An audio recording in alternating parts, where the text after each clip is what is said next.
નમસ્તે દર્શક મિત્રો સૌરાષ્ટ્રની ધરતી ઘણા અલગ અલગ આયામો અને પાસાઓ માટે પ્રખ્યાત છે, પણ જો એક વાત હું કરું તો તમે સૌ કોઈ વાત સાથે સહમત થશો કે સૌરાષ્ટ્રની ધરતી અને ખાસ કરીને ગીરમાં આવેલા જે સિંહ છે એ તો દુનિયામાં જોડ છે, ક્યાંય એની જોડ મળવાની નથી. આજના આ વિશેષ કાર્યક્રમની અંદર ખૂબ રસપ્રદ માહિતી આપણે મેળવવી છે ગીરના આ સિંહ વિશેની, અને આ માહિતી આપણી સૌ કોઈની સાથે શેર કરવા માટે આજે આપણી વચ્ચે ઉપસ્થિત છે ભવાનીસિંહ મોરીજી, કે જેઓએ પોતાના જીવન દરમિયાન કેટલાય વર્ષો સુધી સિંહની સાથે ખૂબ નજીકથી કામ કરેલું છે. સર, આજના આ વિશેષ કાર્યક્રમમાં હું દૂરદર્શન વતી આપનું સ્વાગત કરું છું. દર્શક મિત્રો, સરનો અનુભવ એટલો બહોળો છે કે આજે આપણી સાથે ખૂબ સુંદર મજાના પ્રસંગો અને અનુભવો શેર કરવાના છીએ. તો આવો જાણીએ સર પાસેથી સિંહ વિશેની રસપ્રદ વાતો. સર, આપ ગીર આટલી બધી વખત ગયા છો, ત્યાં ઘણી બધી વખત સિંહની સાથે તમે નજીકથી એમને જોયા છે, ફોટોઝ લીધા છે, ઘણી બધી વાતો એના વિશે સાંભળી છે, તો અમારા દર્શક મિત્રો સાથે આવા કોઈ એકાદ બે રસપ્રદ કિસ્સા જો તમે શેર કરી શકો તો. જો કે સૌરાષ્ટ્રને કાંઈ સિંહની ઓળખાણ દેવાની ન હોય, પરંતુ સિંહ છે એને આપણે સિંહ કહીએ છીએ, પણ તળપદી ભાષા આપણી એમ એને સાવજ કહે છે, અને આમ કહીએ તો હાવજ. ગીરના લોકો એને જાનવર કહે છે, માલધારી. હવે થોડું કન્ફ્યુઝન નવી પેઢીને થશે કે શેર હિન્દીમાં શેર કહે છે, તો શેર તો ટાઈગરને કહેવાય, શેર ટાઈગરને કહેવાય. તો લાયનને શું કહેવાય, સિંહને શું કહેવાય? સિંહને હિન્દીમાં બબ્બર શેર કહેવાય. બબ્બર શેર, બબ્બર શેર એટલે સિંહ અને શેર એટલે ટાઈગર. જનરલી શેર એટલે સિંહને પણ શેર સમજતા હોય છે અને ટાઈગરને પણ, વાઘને પણ સમજતા હોય છે શેર, પણ આ બે ડિફરન્સ છે. બીજું સાયન્ટિફિક નેમ તમને કહું તો આફ્રિકાનો જે સિંહ છે એને પેન્થેરા લિયો કહેવામાં આવે છે, અને આપણો જે ગીરનો એશિયાસ્ટિક લાયન છે એને એશિયાસ્ટિક લાયન ને પેન્થેરા લિયો પરસિકા કહેવામાં આવે છે. આ એનો સાયન્ટિફિક નેમ છે. આવી રીતે જે સિંહ છે એ બેની સ્પીસીસ સિંહ હોવા છતાંય બેની વચ્ચે થોડુંક જેનેટિક ડિફરન્ટ છે. હવે આ જે સિંહ છે એ અત્યારે આપણું સૌભાગ્ય છે કે સૌરાષ્ટ્રે એને આખા એશિયા ખંડમાં આપણે એને સાચવી લીધું છે, અને સિંહના જતન માટે પણ આજે ફોરેસ્ટ ડિપાર્ટમેન્ટ પણ ઘણું જાગૃત થઈ ગયું છે, લોકોમાં પણ જાગૃતિ સરસ આવી છે. અને સૌથી વધુ પ્રદાન તો જેને કહી શકાય કે માલધારીઓનું છે. એ લોકો પણ અત્યારે સિંહ સંવર્ધનમાં ખૂબ જ સહકાર આપી રહ્યા છે. અમે તો ગીરનો જંગલ વર્ષો સુધી ખૂબ ખેડ્યું છે, સિંહોની સાથે ખૂબ રહ્યા છીએ. તો સિંહના વિશેના કિસ્સાઓ તમે કહ્યું તો એટલા બધા કિસ્સા છે કે હું કહેવા બેસું ને તો સમયને કોઈ માપ ના રહી શકે, છતાં થોડાક એક બે ઝલક આપણે એની જોઈશું. તો પહેલો કિસ્સો તમને કહું તો ફક્ત 12 સિંહ આપણે ત્યાં રહ્યા હતા ગીરના જંગલમાં. એ વખતે નવાબી રાજ હતું આઝાદી પૂર્વે. ત્યારે નવાબ સાહેબને પણ સમજાવવામાં આવ્યા, લોર્ડ કર્ઝને, જે આપણા વાઇસરોય હતા અંગ્રેજ, એણે કહ્યું કે આ જે સિંહ છે એના શિકાર ઉપર જો પ્રતિબંધ નહીં મૂકીએ તો સિંહનું નિકંદન જેમ ઘણા બધા રાજ્યોમાંથી નીકળી ગયું એમ કદાચ ગુજરાતમાં અને ભારતમાંથી પણ એ વેનિશ થઈ જશે. એટલે એ વખતે પ્રતિબંધ મુકાયો, અને પછી ઉત્તરોત્તર ધીરે ધીરે એની વસ્તી વધતી જાય છે. એ આપણા માટે આનંદની વાત છે. હવે અત્યાર સુધી છે સિંહ વિશે સાયન્ટિફિક સ્ટડી બહુ ઓછા થયા હતા. તો સૌથી પહેલો સાયન્ટિફિક સ્ટડી જેને કહી શકાય, જે મારી સમજ પ્રમાણે, તો એ પોલ જોસલિન ફોરેનરથી આવ્યા અને એણે કહ્યું કે મારે લાયન ઉપર સ્ટડી કરવો છે. હવે એની ભાષા તો આપણે જાણતા ન હોય, એટલે એણે રાજકુમાર કોલેજના જઈ અને રજેશન પ્રિન્સિપાલને મળ્યા, અને એક સ્ટુડન્ટ એમના હતા બાબી ફેમિલી, જે જૂનાગઢના હતા, ચિત્તાખાના ચોકમાં એમનો દરબારગઢ, એ છોટુ બાપુ કરીને અમારા પણ સ્નેહી હતા. એમણે એમને કોઓપરેશન કરવાનું કહ્યું કે હું તમને સહકાર આપીશ. એટલે છોટુ બાપુ અને આ બંને ત્યાં ગીરમાં ગયા. તો એમને ફિલ્ડ આસિસ્ટન્ટની પણ જરૂર હતી કે જે એમને લોકલ માહિતી પૂરી પાડે. તો ત્યાં એક ઝીણાભાઈ નારાયણભાઈ ગઢવી, એટલે અમે એને ઝીણાભા કહેતા હતા, અને એ પોતે ઝીણા નાણના નામથી ઓળખાતા. ગીરના તમે જશો સાસણ તો ત્યાં દાખલ થતાં જ હિરણ નદીના કિનારે ચારણનો નેસ છે, ત્યાં ઝીણાભાનું નિવાસસ્થાન, સાદા માલધારીઓ બધા રહે ત્યાં. એટલે ઝીણાભાઈને કહેવામાં આવ્યું કે અમારે તમારી જરૂર છે અને તમે આ સાહેબની જોડે બધા સિંહોને બતાવવા અને એના વિશેની જે માહિતી જોતી હોય એ તમે એમને આપો તો એના વિશેનું એ આગળ અધ્યયન કરી શકે. ઝીણાભાઈ એ તો એમ સહમતિ બતાવી કે ભાઈ આપણા દેશ માટે આટલું કરવા આવ્યા છો, આપણા સિંહ માટે કરો તો હું જરૂર સહકાર આપીશ.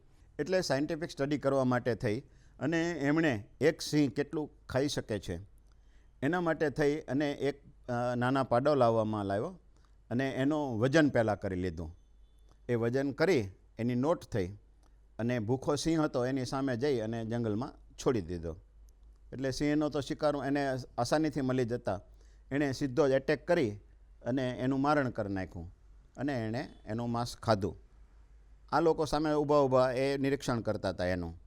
પછી સિંહે જ્યારે ખાઈ લીધું અને પૂરતો સમય લીધો એણે અને પછી એ ત્યાંથી ચાલતો થયો એટલે એના જે શરીરના અવયવો હતા એ બધા આ લોકોએ ભેગા કરી અને એનું વજન કર્યું અને જે પહેલાં મૂળ વજન હતું એમાંથી આ વજનને માઇનસ કર્યું તો 22 કિલો વજન ઓછું થયું.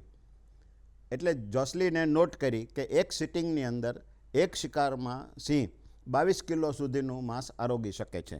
આવો એને સાયન્ટિફિક સ્ટડી કર્યો જે અગાઉ ક્યારેય સાંભળવામાં નથી આવ્યો. પછી એણે કહ્યું ઝીણાભાઈ જે સાથે હતા એમને કે તમે આ સિંહની પાછળ રહ્યો અને બીજો શિકાર ક્યારે કરે છે એની ઇન્ફોર્મેશન અમારે જોઈ છે, જેથી અમને ખબર પડે કે અમારા સાયન્ટિફિક સ્ટડીમાં કે સિંહ કેટલા સમય ભૂખો રહી શકે છે. આજે તો એણે ધરીને ખાધું છે. એટલે વચ્ચે જે ઇન્ટરપ્રિટેશન હતા છોટુ બાપુ એ અંગ્રેજીમાં એની જોસલીન જોડે વાત કરે અને એ વાત પછી ઝીણાભાઈને સમજાવવામાં આવે ને ઝીણાભાઈએ કીધું કે એ સિંહની પાછળ જ હું રહીશ જ્યાં સુધી બીજો શિકાર નહીં કરે ત્યાં સુધી.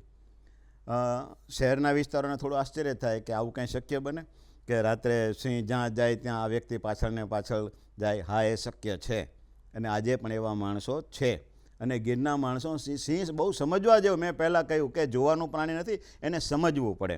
એટલે ઝીણાબા એની પાછળ રહ્યા સવાર સુધી અને સવારે એક કરમડીનો ઢૂંવો હતો એની અંદર જઈ છાયામાં સિંહ સૂઈ ગયો અને ઝીણાબા ત્યાંથી થોડા બહાર આવીને બેઠા. પછી આ લોકો સવારે ગોતવા નીકળ્યા જંગલમાં કે આ ક્યાં મળશે હવે. તો જો એક અભણ માણસમાં પણ કેટલી સૂઝ હોય છે. એટલે ઝીણાભાઈએ રોડ ઉપર એક મોટું ખાખરાનું પાન હતું લીલું એ મૂક્યું અને એની ઉપર એક પથ્થર મૂક્યો. એટલે મહત્વ એવું હોય છે કે પાંદડું ઉડીને કદાચ પથ્થર ઉપર પડે પણ પથ્થર પાંદડા ઉપર ન પડે, લીલા પાન ઉપર. અને લીલું પાન એમ તૂટીને ના પડે, સૂકું પાન હોય તો પડે. આવું જ એમણે જોયું ને એટલે એમ નક્કી થયું કે આ કોઈ નિશાની છે. એટલે એ લોકો ત્યાં ઊભા રહ્યા, જોયું તો થોડેક 10 ફૂટ કે 15 ફૂટના ડિસ્ટન્સ ઉપર બીજું પાન હતું એની ઉપર એ પથ્થર. એટલે એમને ખ્યાલ આવી ગયો કે આ ઝીણાભાઈએ જ મૂકેલી કોઈ નિશાની લાગે છે. એટલે એને ટ્રેસ કરતાં એ લોકો આગળ ચાલ્યા તો સામે જોયું તો ઝીણાભાઈ એમને જોવામાં આવ્યા, ઝાડી પાછળ બેઠા હતા પોતે. એટલે ત્યાંથી જ ઇશારો કર્યો, ક્યાં છે? તો કે એ સૂતો છે સામે. પછી જોયું બાયનોક્યુલર તો સિંહ સૂતો હતો. કે ભલે સૂતો, તમારું કામ કે બરોબર છે. પછી એમના માટે જે નાસ્તો ચા પાણી વગેરે લાવ્યા હતા એ બધું ઝીણાભાઈને આપ્યું. બસ કે આવી રીતે જ આપણે કામ કરવાનું છે. તો ઝીણાભાઈ એની પાછળ 6 દિવસ ને રાત એની પાછળ રહ્યા એ સિંહના. અને 7મે દિવસે સિંહે બીજું મારણ કર્યું. એટલે 7મે દિવસે પાછું ઓલા લોકો મળ્યા એટલે કીધું કે સાહેબ રાતે મારણ કર્યું તો ચાલો તમને બતાવું. એટલે મારણ કર્યું તો બતાવ્યું કે જો આજે એણે અહીંયા મારણ કર્યું છે એમ. એટલે એને નોટ કરી કે આ સિંહ છે એ 6 દિવસ સુધી ભૂખો રહી શકે છે. જોસલીનનો સ્ટડી. આવી રીતે ઘણા બધા સાયન્ટિફિક એની ઉપર એક્સપેરિમેન્ટ થતા હોય છે. પછી એ સિંહ શું ખાય છે તો પછી સિંહે જ્યાં એના સ્ટૂલ ડ્રોપ્સ કર્યા હોય એને કલેક્ટ કરવામાં આવે અને લેબોરેટરીમાં એને પેથોલોજી લેબોરેટરીમાં એનાલિસિસ માટે મોકલવામાં આવે. અને જ્યારે કોઈ પણ પ્રાણીને ખાવામાં આવે કે પક્ષીને ખાવામાં આવે ત્યારે એના પ્રાણીના તો છે ને વાળ અને પક્ષીના પીછા એ નષ્ટ નથી થતા હોતા, એ પચતા નથી હોતા, એના સ્ટૂલમાં નીકળી જતા હોય. એટલે એ વાળ બધા જે હોય એમાં સ્પોટેડ ડિયરના વાળ, ચિત્તલના વાળ કેટલા છે, પછી વાઇલ્ડ બોર જેને આપણે કહીએ જંગલી ભૂંડ એ એનો શિકાર હોય છે. અને વાંદરા પણ ઝપટે ચડી જતા હોય. એટલે કોણ શું માર્યું અને આ સિંહે ખાધું છે, સિંહોનો આધાર શેનો મુખ્ય ખોરાક છે એ એના એનાલિસિસ ઉપરથી ખ્યાલ આવે. તો તો એ વખતે જોસલિને નોટ કરી છે કે લાયન છે એ મેઇનલી ડિપેન્ડન્ટ ઓન ધીસ પ્રેડિટર, આ બધા જે આપણા પાલતુ પશુઓ છે એને મારવાનું વધુ પસંદ કરે છે.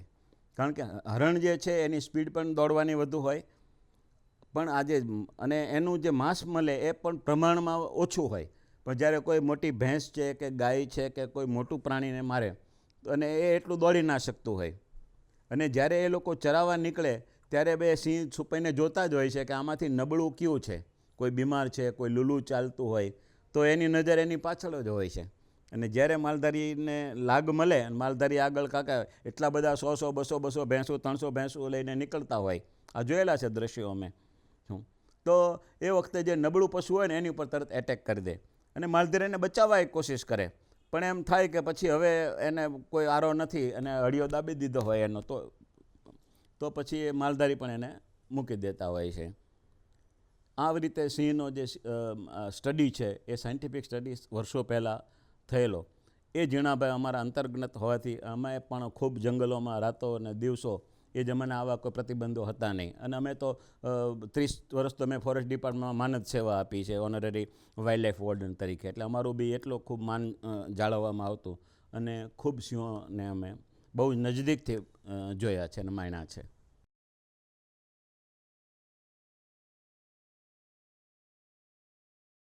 સર, આજે જ્યારે આપને મળવાનું થયું ત્યારે આપ પાસેથી ખૂબ સારી વાતો અમને જાણવા મળી. કદાચ આવી પહેલી વખત વાતો અમે સાંભળી હતી. એમાં એક બહુ જ રસપ્રદ ઘટના મારા ધ્યાનમાં આવી હતી, જેમાં ઝીણાભાઈ અને ધાનાભાઈની કંઈક વાત હતી. પણ મને એવું થાય છે કે હું એ સ્વાર્થી ન થઈ શકું ખાલી મારા સુધી આ વાત રહે. તો આપણે ચોક્કસપણે દર્શક મિત્રોને પણ આ જ વાત જણાવીએ, તો એ બંને કિસ્સાઓ જો આપ અમારા દર્શક મિત્રો સાથે શેર કરો તો એમને પણ ખૂબ મજા આવશે. પ્રશ્ન બહુ સરસ કર્યો છે, કારણ કે વાત તમે બહુ સારી વાત કરી કે આ વાત લોકો સુધી પહોંચવી જોઈએ. તો હું પણ એવું માનું છું કે જે અમારા અનુભવો છે, અમે જે જાણ્યું છે એ લોકો સુધી પહોંચાડવું એ પણ અમારું ઉત્તરદાયિત્વ રહેતું હોય છે. અને પણ વાત એવી છે કે વાત કરવા અને સાંભળનાર વ્યક્તિ, હવે તો માધ્યમો બદલાઈ ગયા છે, દરેક લોકો સુધી પહોંચે છે. પણ આપણા કવિઓએ જે વાત કરી છે કે વાત કોને કહેવાય, તો અંતરના ઊંડાણની કોક વેધુને જ કહેવાય, બાકી ચિત્તની વાતું ચોરે ન ચિતરાય શંકરા. કવિ શંકરદાનજી એ કીધું છે કે કોઈ તમને જાણકાર, કોઈ ઉત્સાહી માણસ કોઈ જિજ્ઞાસાથી પૂછે તો એની જોડે વાત કરવી જોઈએ. તો કવિ કાગે પણ કહ્યું છે કે કોને વાત કહેવી, કે એક રંગાને ઉજળા જેને ભીતર બીજી નહીં ભાત, વાલી દવલી દલની વાત એને જઈને કહેજે તું કાગડા. એટલે જો આપણા લોક સાહિત્યના મહારથી કવિઓએ કેવી સરસ સમજણ આપી છે. તો આ વાતું વગતાળિયું જણ જણ જુજવ્યું જેડા જેડા માણા એડી એડી વાતળિયું, એટલે જે માણસ સમજી શકે અને જેવો માણસ હોય એને એ વાત કરાય. તમે બધા વન્ય સૃષ્ટિના ચાહક મિત્રો છો, તો તમારી સાથે અમને પણ એટલી વાત કરવાની મજા આવે. પણ વાત કરનાર સાવધાની જે રાખવાની હોય છે, તો એમાં એક કહેન કી નાહી, એક વાત કહેવાની હોય, એક ના કહેવાની પણ મર્યાદા રહેતી હોય છે. એક કહેન કી નાહી, ફૂંક સે અગ્નિ પ્રજ્વલિત હોત હૈ.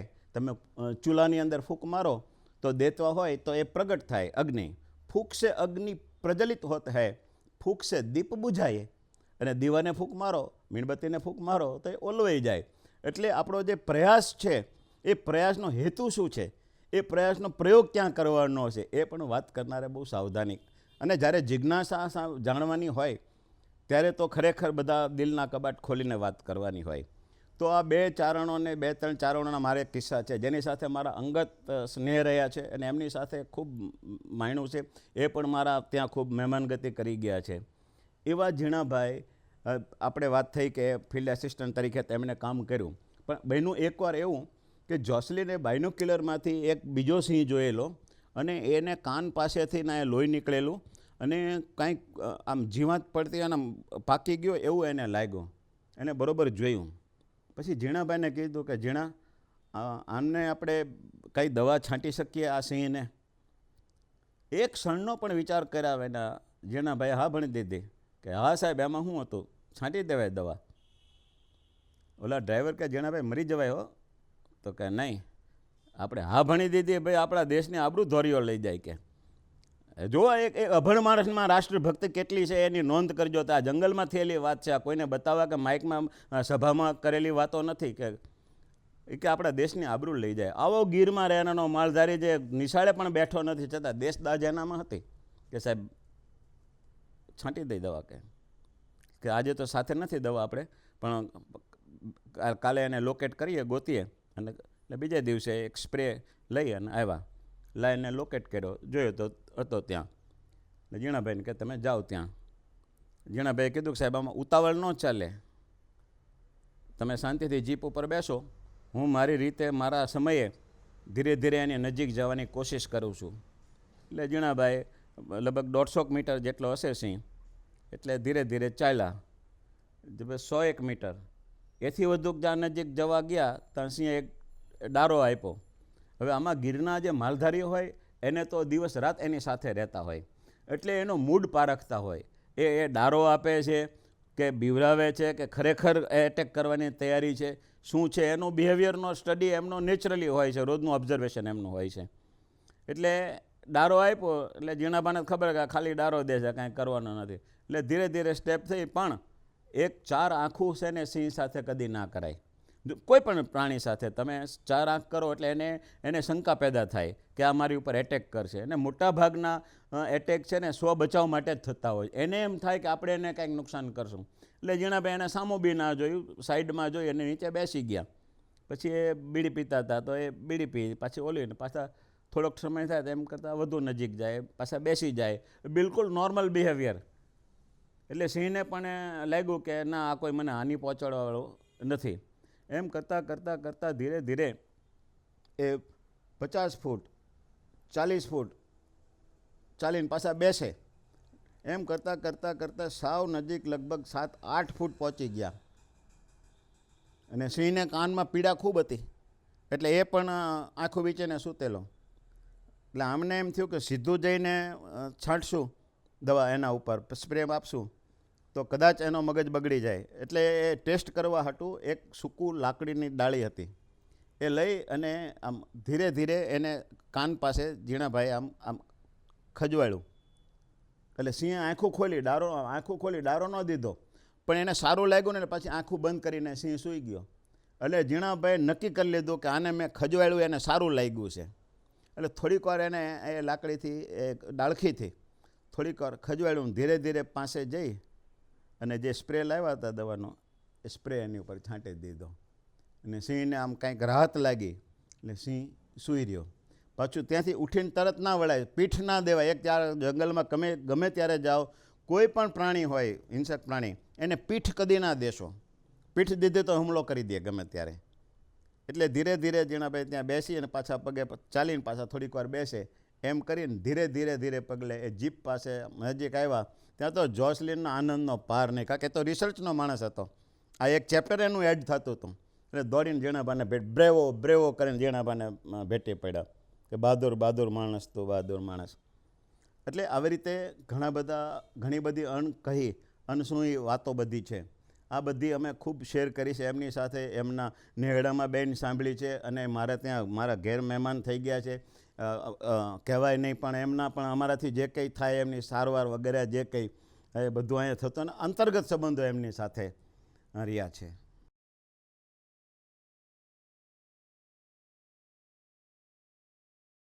સર, ધાનાભાઈની આપ કંઈક વાત કરતા હતા, એ કિસ્સો ખૂબ જાણવા જેવો છે, એ પણ આપ અમારા દર્શક મિત્રોને જણાવશો?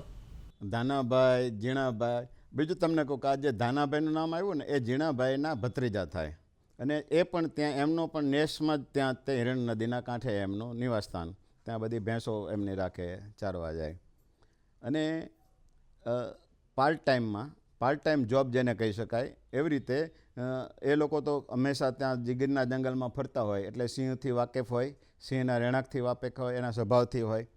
એટલે ત્યારે બી ફોરેસ્ટ ડિપાર્ટમેન્ટને જ્યારે એની સેવાની જરૂર પડે ત્યારે રોજંદાર તરીકે એમને બોલાવતા અને સિંહ બતાવવા એ જતા.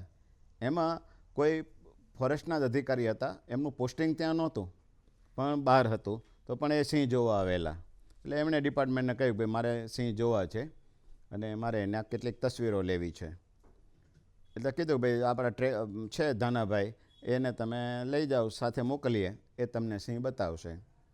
એટલે દાનાભાઈને સાથે એ જમાનામાં એમને શિકારી કહેવામાં આવતા હતા, જે અત્યારે આપણે ટ્રેકર કહીએ છીએ, પણ નવાબ સાહેબથી જૂના સમયથી જ્યારે શિકાર કરાવવા લઈ જતા હતા ત્યારે એને શિકારી નામ પડી ગયેલું. પછી હવે અત્યારે આપણે ટ્રેકર કહીએ છીએ કે જે એના ફૂટ પ્રિન્ટને પગ માર્ક્સને ટ્રેક કરે, એટલે હવે ટ્રેકર એને કહીએ છીએ. અને એને રોજંદાર તરીકે લઈ ગયા સાથે. તો જીપમાં આગળ જતા હતા એટલે સિંહને લોકેટ કરવાનું પહેલું તો શું હોય છે કે એના પગ માર્ક્સ એટલે એના ફૂટપ્રિન્ટ, સિંહ જે ચાલ્યા હોય એના જે પગના નિશાન પડ્યા હોય એના ઉપરથી ખબર પડે જાણકાર માણસોને કે આ નિશાન આજનું છે, કાલનું છે, તાજું છે, રાતનું છે, ક્યારનું છે. એ અનુભવથી ખ્યાલ પડી જાય કે એટલે આગળ જતાં જતાં સિંહ ક્યાંય મળતા નહોતા, થોડેક વધુ ને વધુ આગળ ગયા. એમાં નવા 2 હગડ એમને જોવા મળ્યા, એને સગડ કહે. એટલે 2 જોવા મળ્યા એટલે કીધું કે સાહેબ ગાડી રોકી દો, અહીંયા સગડ છે પણ અંદર જાય છે, એટલે તમે અંદર નહીં ચાલી શકો, તમે જીપ ઉપર જ બેસો અને હું એ હગડે આગળ જઉં છું. એટલે દાનાભાઈ હગડ ગોતતા ગોતતા ગયા. આ લોકો જીપ ઉપર બેઠા. થોડો સમય થયો ત્યાં દાનાભાઈ આવતા હતા અને આમ ખુશ મિજાજ હતા. એટલે આમણે પૂછ્યું કે કેમ આમ હસતા હસતા આવો છો? કે સાહેબ એક નહીં 2 છે, કે સિંહ ને સિંહણ બંને છે. તો સાહેબે ખુશ થઈ ગયા કે મને સારી તસવીરો મળી જશે. એટલે આણે કીધું કે સાહેબ બંને છે પણ ઘોરામાં છે કે.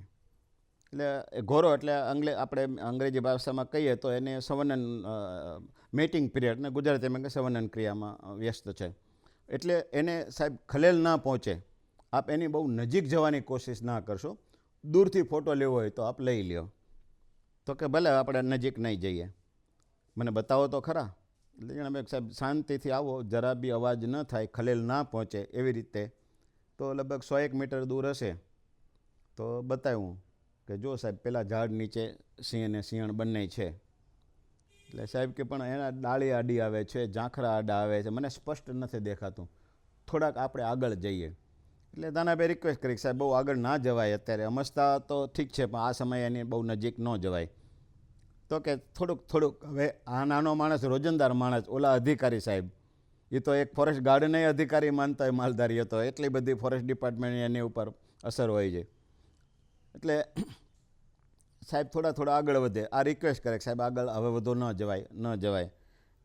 એમ કરતાં કરતાં સાહેબ ખાસા આશરે લગભગ 60થી 70 ફૂટ દૂર રહ્યું હશે, એટલે નજીક પહોંચી ગયા. કે સાહેબ હવે બસ, હવે આગળ આપ ન જશો અને હું આપને હાથ જોડું છું.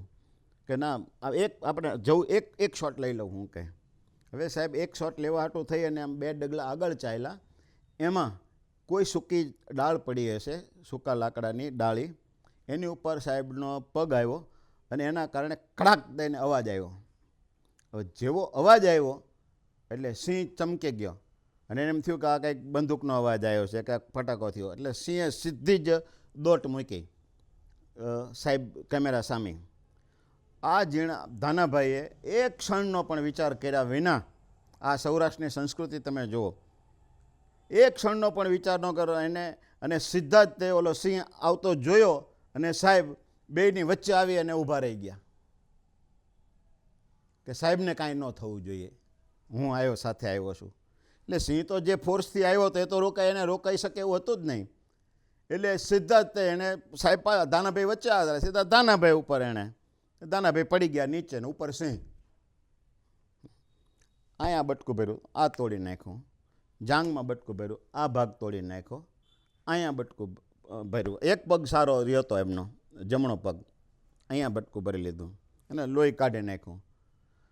એટલે હવે સિંહ ઉપર હોય, પોતે નીચે, આવો મોટો બચવાની તો કોઈ સંભાવના તો હોય જ નહીં કાંઈ. એ માણસને એમ થયું કે હવે તો આ મને મારી જ નાખવાનો છે. એણે છેલ્લા એમ કે મારા શબ્દો એ બોલ્યા પોતે કે સાહેબ ફોટો પાડી લ્યો, આવો ફોટો નહીં મળે તમને. વિચાર કરો આ માણસનું ડેરિંગ, આ હૃદયના કેવા પવિત્ર માણસો હશે જેને મૃત્યુનો ડર નથી. સાહેબને એમ કહે સાહેબ ફોટો પાડેલો, આવો ફોટો નહીં મળે કે હાવજ મારી ઉપર અને હું હેઠે પડ્યો છું. હવે સાહેબ ફોટો શું પડે, સાહેબનો કેમેરો પડી ગયો હેઠો, અવાક થઈ ગયા, બોલવાનો વેંત ન રહ્યો છું. અને જીણાભાઈને ભાઈ ધાનાભાઈને એમ થઈ ગયું કે હવે આ તો મને મારી જ નાખવાનો છે કે એનો તો ચાલુ જ હતું. એટલે એમનો જે હોલબૂટ પહેર્યું હતું ને, અમથા તો એ લોકો માલધારીનો ડ્રેસ પહેરતા હોય છે, પણ જ્યારે ટ્રેકર તરીકે એમને જવાનું હોય ત્યારે જે આપણા પોલીસ હોમગાર્ડના મોટા ડ્રેસ હોય, બૂટ હોય ને એ એણે પહેરેલા. એટલે આખરી પ્રયાસ માટે થઈ અને જેટલી એનામાં તાકાત હતી ને, જમણો પગ એને કાંઈનો બટકા ઇન્જર્ડ નહોતા થયા. એટલે જો જમણા પરથી એને જે પાટું મારી સિંહને નીચેથી, એમાં સિંહને ગમે તે રીતનું વાગ્યું કે સિંહ 1 સેકન્ડ માટે આમ પલટી ખાઈ ગયો. સિંહ પલટી ખાઈ ગયો એટલે સિંહણ પાછળ ઊભી હતી આમ આવતી, એ ભાગી. હવે એ સિંહણ કેમ ભાગી એ તો સિંહને સિંહણ સમજે, પણ સિંહણ ભાગી એટલે સિંહને તમર ખુલ્લી તો જોયું કે સિંહણ ભાગે છે. એટલે ધાનાભાઈને પડતા મૂકીને એ સિંહણ પાછળ ભાગ્યો. ધાનાભાઈ લોહી લુહાણ હાલતમાં. ત્યાં તો પછી જીપના ડ્રાઈવર હતા એ આવ્યા કે સાહેબ હવે મૂકો તમારા કેમેરા અને આને ઉપાડો કે. એટલે ધાનાભાઈને જોડી કરી અને જીપમાં લાવ્યા. જીપમાં નાખી અને સીધા એમના નિવાસસ્થાને પહોંચ્યા. એમના માં આઈમાં હતા. એમને ડ્રાઈવર દોડીને કહેવાયો કે માં જલ્દી હાલો, હાવજે બહુ વગાડી દીધું છે, બહુ ઘાયલ કરી દીધા છે. હવે એ આઈમાના શબ્દો જો સૌરાષ્ટ્રની સંસ્કૃતિ તમે જુઓ. આઈમાએ પોતાનો દીકરો ધાનાભાઈ અને સાહેબને બતાવવા ગયો છે તો પહેલું એ પૂછ્યું દીકરાને મહેમાનને કાંઈ નથી થયું ને, મહેમાનને કાંઈ નથી થયું ને. આ સંસ્કૃતિ આપણી. એટલે જ કીધું કાઠિયાવાડમાં કોક દિન ભૂલો પડ ભગવાન, તું થાને અમારો મહેમાન તને સ્વર્ગે ભૂલાવું. સાંભળા, અમથું નથી કીધું. ધીસ ઇઝ અવર કલ્ચર કે મહેમાન આપણને ભગવાન સમાન હોય છે.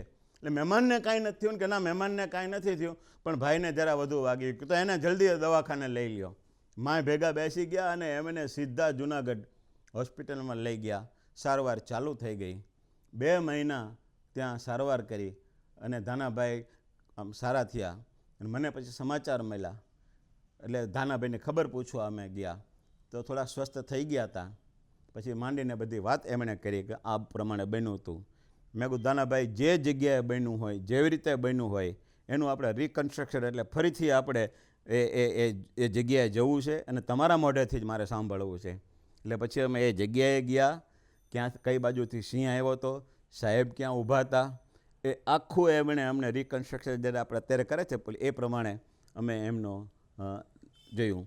તો એમાં એમના જે બટકાના નિશાન એમને કપડાં કાઢીને બધું બતાવ્યું મને કે અહીંયા જો પગમાં અહીંયા મને ઈજા થઈ છે અહીંયા.